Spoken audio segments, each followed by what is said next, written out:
Welcome to the We Binge It Podcast. My name is MJ. And my name is PK. And welcome to another episode of the We Binge It Podcast, where we kind of talk about all the shows and movies that we've binged this week. How you doing, PK? I'm doing okay. It was fun to meet up in downtown. We went to a really fun restaurant. But otherwise, I've just been busy with work. I'm excited to finally slow down at work and not take so many shifts next week. So I've just been taking a lot of shifts just because of my vacation. I swapped all of those shifts out and I've been working a lot since I came back. But now it's going to go back to my normal schedule. So I'm excited to have more days off and relax a bit. Yeah, that's awesome. And how's work going? I mean, at work, everything is going great? Yeah, it's very repetitive, and a lot of people have been complaining and dealing with a lot of complaints, but it's also understanding that a lot of patients and families are going through a tough time. So being very empathetic, it does get emotionally draining at times, but trying to have a balance and have both perspectives of the patient's family as well as the staff perspective. Well, understanding both sides, the patient side of the story and then the staff side of the story. So it's been very busy and hectic, and I don't know how healthcare staff do it. It's at times it can be very emotionally draining, but it's also rewarding as well, right? Mm-hmm. It's helping and saving patients and their family as well. Yeah, I could definitely see that. I have that problem in my job right now too, which is it's exhausting mentally and emotionally to see clients in person and dealing with their trauma and the things that they're going through. Because I'm a very empathetic person, so I'm very good at putting myself in the shoes of the other person and trying to empathize what they're going through. And it's really hard, and I can't do that all the time because it's exhausting on me, especially when you realize that you really can't do much yourself. So you're there to hear their story and to hear their side of things, but all you can say is, oh, I'm so sorry that you're going through this. I hope everything's okay. And let me connect you with resources that could help you through this very emotional, mental, draining time. And that's all I can do. And which is really hard to swallow sometimes, but I'm learning that I need to create a brick wall between me and my clients, and to make sure that I am professional with them and that I can only do what you came to this office, for me to help you with, and that's it. Yeah, it's definitely finding a balance and not trying to take on too much stress, but trying to get that goal and that outcome that everybody wants. Yeah, it's very,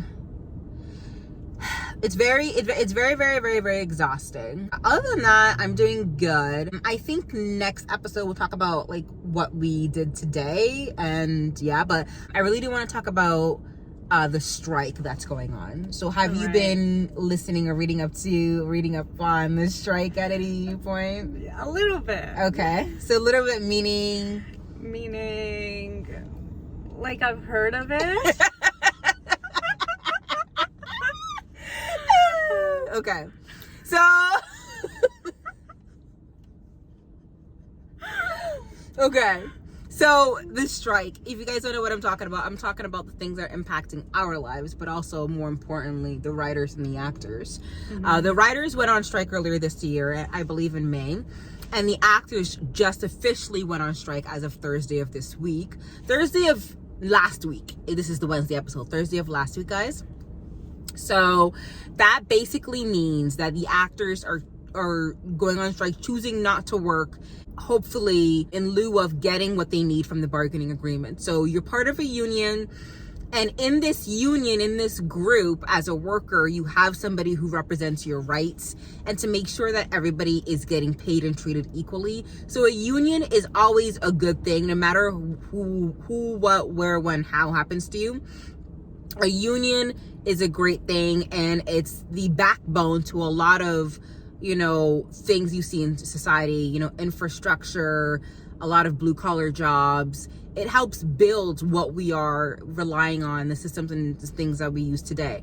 So and it helps to create, fair wages, making sure people get, good health care. So for the writers, it's really, they want to get paid the residuals. So the residuals, I'm just gonna pull up my thing here.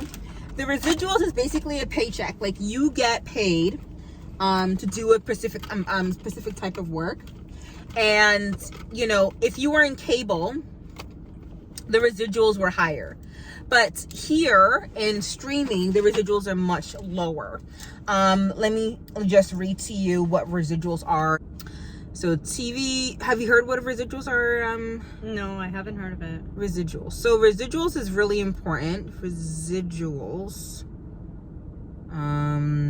Writers. Residuals are the money some writers and actors earn when a work is reused, such as when a movie lands on a streaming platform, is released on DVD, or airs on cable. Like The Devil Wears Prada. It released on, a specific year, about 10 years ago, but you see it sometimes running on cable or even on Netflix. You can watch it on Netflix. Each and every time someone clicks on that video, that actor, like Meryl Streep, gets a paycheck. Okay, so that's the residual. So the residuals are a key issue for Hollywood strikers, and here's how they work. As long as there have been strikes, those strikes have been about wages and conditions. The historic double walkout that ground Hollywood to a standstill this week is no exception. Because now that the writers are on strike, the actors are on strike. And the actors are on strike for similar related reasons, but still different reasons. This movement is also tied to a modern phenomenon, which is the way streaming giants like Disney, HBO, Paramount, Netflix have reshaped the entertainment industry. Leaders of Screen Actors Guild, American Federation of Television and Radio Artists, voted Thursday. So that's the it's called SAG-AFTRA. It is called the union. Voted Thursday to join the Writers Guild of America, which has a long strike against major studios, arguing that the streaming era has allowed them to cut workers out of profits. SAG and WGA say the new wage of entertainment has eaten into a significant portion of actors and writers' income. And when it comes to money, the unions have one issue in particular on their minds, and those are residuals. What are residuals? When an actor, so let's say you're thinking about your favorite actor, Idris Elba, my future husband. When an actor books a TV show or writer work on a movie script, okay, they make a set amount of money. So they make amount of money, right? But what about when movies leave the theater and TV shows and reach their final? So for instance, John Wick movies. Those movies that you see on the theaters, now they've been I think movies now in theaters are getting shorter. Yeah. They used to be 3 or 4 months. Now that's like a month. Yeah. The turnover is pretty quick now. It's really, really quick. Yeah. So now once they leave the movie theaters, let's say, that's where the residuals come in. Residuals are the money some writers and actors earn when work is reused, such as when a movie lands on a streaming platform, is released on DVD, or airs on cable. For example, Margot Robbie is getting $12.5 million in salary for the Barbie movie, which is crazy, which I want to see. I'm not excited about it. Yeah, I haven't seen it. Honestly, I'm not excited to go out of my way and watch it. Yeah. I know it's very hyped up, but I feel like it's not hyped up for no reason. Yeah. I don't understand. Like, a lot of the major actors are in that movie. I'm trying to figure out, why do you want to be in this movie? Yeah, there's a lot of major actors, like Ryan Gosling is in it. Issa Rae, the guy from Shang-Chi, Shanghai, the Mississauga actor, the Mississauga Toronto actor, the Asian guy, which we love. So hyped about it. I don't know. I think it's because I really don't know. But anyways, that's how much she's making. But she'll make even more. Margot Robbie will make even more when the movie hits network TV and streaming services. So residuals are a form of royalties, but the key difference is that residuals are union mandated, while royalties are a separate agreement between production companies and those that they employ. So the residuals are that has to be created and managed and, agreed upon between the royalties and the production company for the actor. And not all actors and writers get residual checks. Background actors, like my sister was a background actor once, she doesn't get a residual check. And unnamed writers don't. And anyone working on a non-union contract doesn't get one either. The exact formulas that determine how much each worker makes in residuals are more complex than you think, but they take into account factors including how long the production took and which market it opened. So maybe if the movie opened up in China or opened up in LA or New York, the residuals will look different. How has the streaming era affected the residuals? Very good question. This is the reason why they're striking. The event of streaming has led to significantly lower residuals. So if you go on cable, so let's say your movie was in theaters and then now it's on cable, that means that you would get a higher residual than, let's say, your movie was in theaters and then it went on Netflix. During the heyday of cable TV, near constant reruns of popular shows like Friends, which I see all the time on cable, meant big residual paydays for writers and actors. That means that Jennifer, the people on Friends. Oh, I don't know their Jennifer Aniston, yeah. She must have, and the other guys make a huge paycheck from Friends, and Seinfeld. Yeah. You see that they get a huge paycheck from residuals, but the meteoric rise of streaming services such as Netflix and Hulu has upended that reality, and creators say residuals are much smaller. They're shrinking. Unlike cable reruns like Friends, residual payments for streaming services aren't based on the number of times an episode or movie is viewed. In fact, it's way different, guys. Instead, they're based on the number of subscribers their streamer service has. Oh. So it's better to have your movie be on Netflix than on Disney Plus or Paramount then, because they have more subscribers. Okay. Instead, they're based on the number of so writers and actors who work for platforms like Netflix make more than those who work for smaller streamers like Paramount Plus. That makes sense. That means that regardless of whether a show is a flop or a cash cow, it makes the same amount in residuals. Writers and actors say that allows studios to profit off of their work without compensating them fairly for the success of a show. In short, studios are making more off shows because of streaming, while writers and actors say they're making less. That combined with inflation has led to the unfair compensation. So that's why they're striking. You have inflation. A lot of the TVs and movies are going on Netflix and Paramount and HBO and Disney Plus, and they get less residuals. But I don't know why they get less residuals though. Like, that's like the thing I don't really understand, why they make less residuals. But I guess it's based on your amount of subscribers. How do it be based on like the number of times the show is being watched or like streamed? Or But it's not. So it's based on the actual platform and their subscribers, which is crazy. Look at this. In 2015, when Warner Brothers did the show Friends, they made $1 billion that year, which is insane. That's so crazy. And Friends is still coming up on TV, like you were saying. It's still getting on TV. There on TV. So let me tell you how residuals work. So this is like a good episode if you guys want to know kind of whole about the strike thing. Yeah. So some writers and actors have had significant residual paydays for decades after their work. For instance, Friends, right? In 2015, it's been reported that Warner Brothers was earning $1 billion a year from the hit show Friends, which ran from 1994 to 2004. So 5 years. No, 10 years. Yeah, 10 years. 2% of that amount, so $20 million, goes to each of the stars every year. Wow. Can you imagine? $20 million each year? That's a huge paycheck. Holy goes to shit. each of the stars.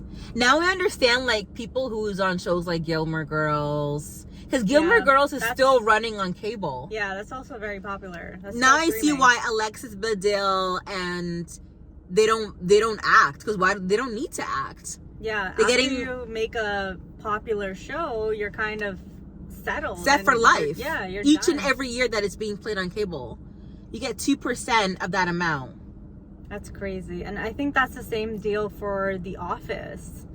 That's also a very, very popular show that's still on TV, and everybody loves to watch it over and over again. Yeah, and apparently Friends is a major exception because residuals are usually never that high. But they're saying that if it's a huge hit show like that everybody loves and it's reruns, then it's going to be that high. On the picket line outside Warner Brothers Studios on Friday, actor Sene Lathan explained how residuals can help actors pay their bills while they audition. At least when you worked back in the day, you saw residuals and you could pay your bills, because a lot of actors, they do like, you know, cameos or side parts in a really popular show, right, and they'll probably get residuals from that show. I think I got my SAG card doing a secret deodorant commercial. I was able to pay my rent back then for a whole year while I was still a struggling actor going out for auditions. That would never happen today. And even before streaming, the unions say residual checks for most projects were paltry. There's no Full House money. So I guess, yeah, Full House was another show too that would play on reruns. So Bob Saget, he never owned the show apparently, who played Danny Tanner on the sitcom Full House, you get nothing. Residual checks on shows are nothing. If you're doing a show and you're not an executive producer and own it, then you get residuals, which can amount to checks from $2,000 to $2,000. And Bob Saget died in 2002, so rest his peace, I guess. I don't know why would you be quoting a dead guy? Yeah, I know. I don't understand that. So, oh my God. So how long have residuals existed for? So that's really interesting. So let's look at that. Okay, so apparently since 1950s, that's how long they've lasted. So that's like, now I get it now. Yeah. But the thing is, like, now I want to know how much are residuals in streaming? Now I see how actors have, I guess, multiple sources of income, and how they're able to afford rent and afford other stuff while doing auditions. Because how do they survive when they're trying to do auditions is being in this popular show and getting these residual payments. Yeah. So apparently on HBO and other pay TV, residuals can occur after 10 exhibition days, while high budget subscription streaming on platforms like Disney Plus. So with high budget subscription streaming on platforms like Disney Plus, performers can begin to earn residual pay after the first 90 days of a program going live. So after 3 months, they start receiving something. So how much are those payments? So somebody broke it down for us. So apparently figuring out, it's based on a formula, what type of project, the runtime, the budget, the performer's role, the contract, the amount of revenue you get from it. So yeah, like there is a formula. Okay, so for example, in 2020, SAG contracts cap the residual rates for performers in high budget programs made on subscription streaming services at 45% for the first residual. So 45% of the revenue, I guess. So the 45% residual rate covers the year immediately following the first 90 days of the airing the show or movie on Netflix or whatever. The year after is 40%. So the residual check gets smaller each and every year. Yeah. So I guess you have to be really good with your money and not spend all of your money and refinance it or invest it so it grows over time. So it's not a consistent source of income. It becomes lower and lower. So it's still better to still have your TV or movie on cable TV, because they said that you get your residual checks even sooner. So 30 days after the air date. Yes, even on network prime time, non-prime time networks. So that's like really interesting. I had no idea that your paycheck in residuals actually gets smaller each and every year. Yeah. And now I understand why, but I know that's what the writers are basically, doing. They don't get paid a lot, and the actors are doing that as well. And I know the writers wanted better pay, better healthcare, and the actors are also specifically fighting for AI. Like for instance, did you watch that show Black Mirror episode 2 when they did I haven't seen it. You have to watch it. Okay. So Netflix has a show called Black Mirror, and it's on the 6th season. And there's one of the episodes where a girl came home, had a 9-to-5 job as an HR manager, came home, started watching a show with a character that looks just like her. Oh, I've seen that in the trailer. Oh my God, it's actually, that's exactly what Netflix wants to do. Oh, wow. Literally. Okay. They will take your likeness. Yeah. Let's say you be in a movie and they give you an amount. Yeah. They pay you. Yeah. But your likeness, your hair, like your mannerisms, the way you speak, they will use all of that forever. But you never get paid for it. Oh. Yeah. Oh, wow. Yeah. So that's what Netflix wants to do. They want to use whatever they want to do with your body. And that's it. They'll give you a one-time paycheck. So that's a big thing for the actors who are striking. Right. Okay. So AI, that type of nonsense, which is so crazy. So in that episode, the girl realized the show was literally all about her. It predicted everything that was going to happen or already did happen. And she's watching it on the show, and everybody in the world, including her family and her employees, are watching it. It's so crazy. Oh, wow. So trippy. And you realize that Netflix got all of this material through her phone. Oh, wow. That's so, wow. Creepy, crazy. right?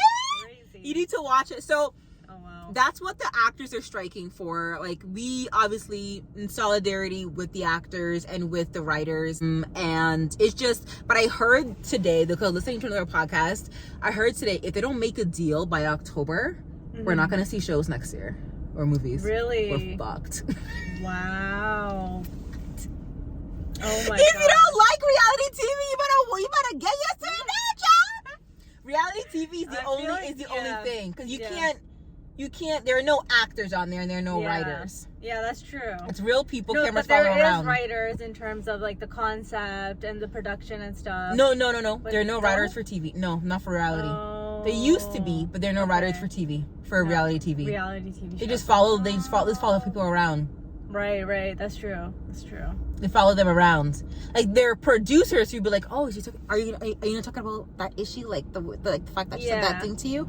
But that's it. Yeah, that's true. They won't write the script. The actors would just be basically living their life. And Yeah. they would record whatever they're doing. Oh my God. So reality TV would only be the only thing that we would see and be able to watch. So the Kardashians, the Real Housewives, all Bravo TV, like all of that.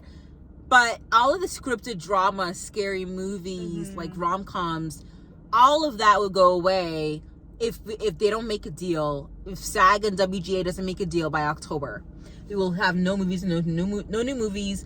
No, like, they can't even promote. Like, actors are even for the Barbie movie, they have to stop promoting for the Barbie movie right now. Oh, really? You can't even, while the strike is going on, you cannot work. Actors cannot work. So that includes promotion, doing interviews, posting it on social media. Oh, wow. So that's going to be rough. It's going to be rough.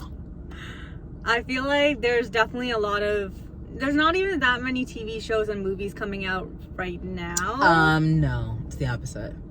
There's a lot. I think it's slowing down. There was It's so much slowing more down, in the beginning of But you summer. but you only look at Netflix though. Yeah, like the So, other channels. you don't look at Disney Plus, Apple TV, Paramount Plus, HBO. Yeah, HBO. There's is definitely so having a much lot shit more, happening. Yeah. There's so much TV and movie dropping. It's hard to keep up. Yeah. Which is good for me, because I rate movies and TVs and on my regular channel. So it's good for me, good content.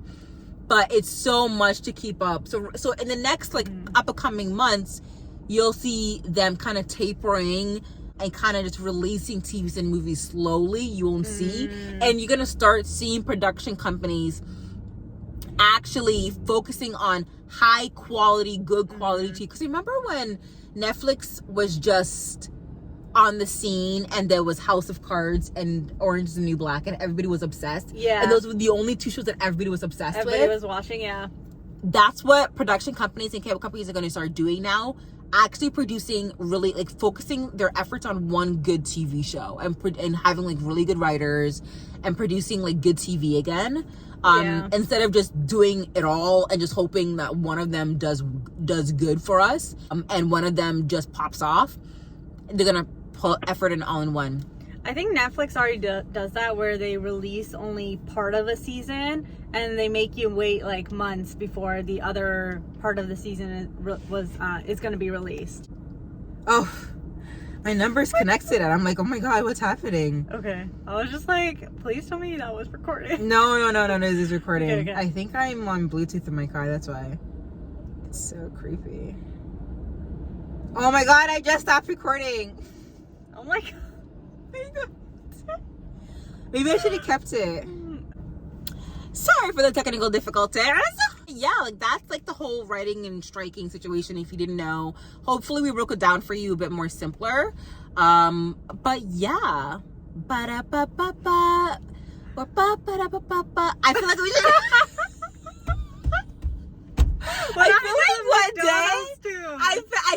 I feel like McDonald's is going to copyright us and be like, yeah, guys, I feel like that's ours. Like, what are you doing? But it's fine. But, like, we talk about McDonald's food too, and I know, but we're kind of promoting you. Yeah, but I'm like definitely a McDonald's fan. Like, but if we get fan. But if we get big, like, I'm sure McDonald's would be like, guys, we trademarked that sound. You can't use that sound. Okay, so try your new one.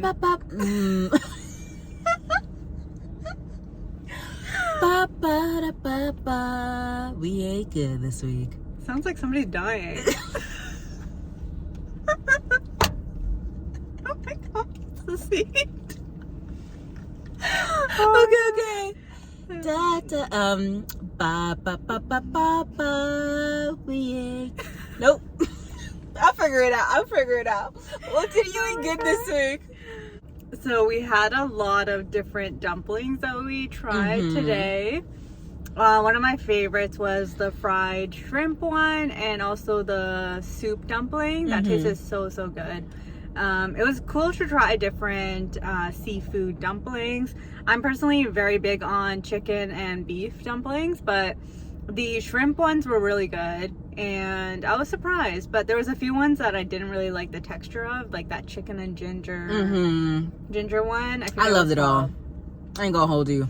Yeah. I loved it all. I loved everything. It was so good. I ate so much because I ate last time. We'll talk about in the next episode, but it was so good. I loved it. I usually dumplings or steamed buns. I always think that those are like an appetizer, but it ended up being a meal. It was very filling, just because there was a lot of meat and things, and we had bok choy, which I love. One of my favorite veggies, bok choy. We also had the noodles with the beef, which was really good. Bubble tea, and courtesy of PK. I was like craving bubble tea. Like, I haven't had this in a while, honestly, and I just love it. It's so refreshing. Yeah, it is refreshing. It's actually quite nice. But yeah, that's what we ate. We literally just ate it like an hour ago. Yeah, it's very good for our friend's birthday. The restaurant was called Rosewood, and I actually do definitely recommend it. Highly recommend if you're in Toronto area. Yeah, I think we're on Queen Street West. Yes, I believe so. Yeah, but yeah, that's the food segment, guys. On to our show. What have you watched? Lincoln. Oh, Lincoln Lawyer. Okay. I did watch that. I watched the first 2 episodes. Of which season? Of the first season. I know the second season's out, but I haven't seen the first one. Fine. Do you want to still talk about it? That's fine. I'll still talk about it. Okay. Why are you whispering? I love this show so much! Oh my gosh. Okay, I'll just like quickly talk about Lincoln Lawyer. Yeah. So Lincoln Lawyer is a good like legal drama. On Netflix. Yeah, on Netflix. The first season was pretty good. The second season, it's good. They only released the first part of the second season, and the second part of the second season is releasing on August 4th, I believe. Which, it always like irritates me when Netflix does that. It's like, when you release a season, please release the entire season. I'm not mad about it anymore. Really? Yeah, I'm not mad about it anymore. Because like they really left us with a cliffhanger, and I think that makes Oh, sense. that's why. If it's a huge cliffhanger, then no. But that's with any season, though. Yeah, Again, I that's think like every show, that's what they do. that's what they do. But the thing is, I think again, streaming platforms are trying to get closer to cable now. Not only on focusing on creating good quality TV and releasing episodes that are back to the normal scheduling, which is like once a week. Right. I like Lincoln Lawyer, the first episode. It was good. It was still too similar to the periodical TV's type of format that we kind of grew up with. Right. It's very comforting. As a guy, you know what to expect. He practices law. Yeah. He saves someone in the show, whatever that crime is. You know, he has a, like, either horrific love life or something like doesn't, you know, do good in his personal life, but he's really, really good in his work type of character, right? Very basic. It's not a new concept at all. The actor is good. Apparently he's a Spanish actor, so he actually had to learn English and learn the legal terms. So his first language He is doesn't not look English. Spanish to me, but he's probably from Spain. Search up his background. I don't know, but he's not English. Like, he's not from Canada, or like, you know, talks like his first language is not English. So I was looking at this interview, and he was saying that he actually had to learn English. 82% on Rotten Tomatoes. That's pretty good. Idealistic lawyer Mickey Holler runs his practice out of the Mickey back Holler. of his Lincoln Town car, taking on cases big and small across LA. I don't Okay. think it's a 82%. They're reaching it. But Manuel Garcia Mexican, Ruffo. sorry, Mexican. Ruffo. Wow. So he had to He does learn look English, Mexican. and he had to He learn looks the so legal LA terms. to me. I know. I thought he was. He looks had so like LA. a Sorry, I burped. American background.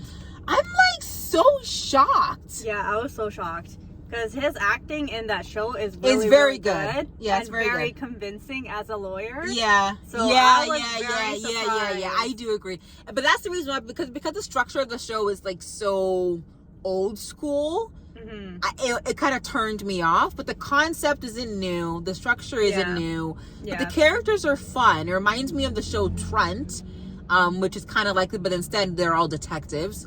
It reminds me of Suits a little bit, but Suits is just like an amazing show itself. No, so just like way different. I Yeah, feel like. yeah, that's true.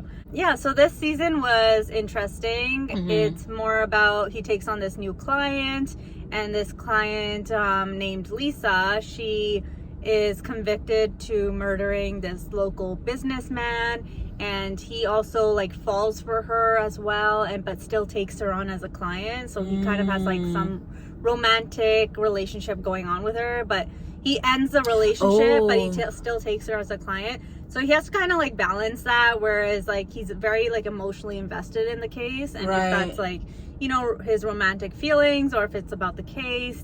Not a new concept. Like this has been seen before and it's done before. But it's cool because it keeps you on your toes on terms of, did Lisa actually kill the businessman, or is she not guilty of that? And honestly, she's like shady as F. So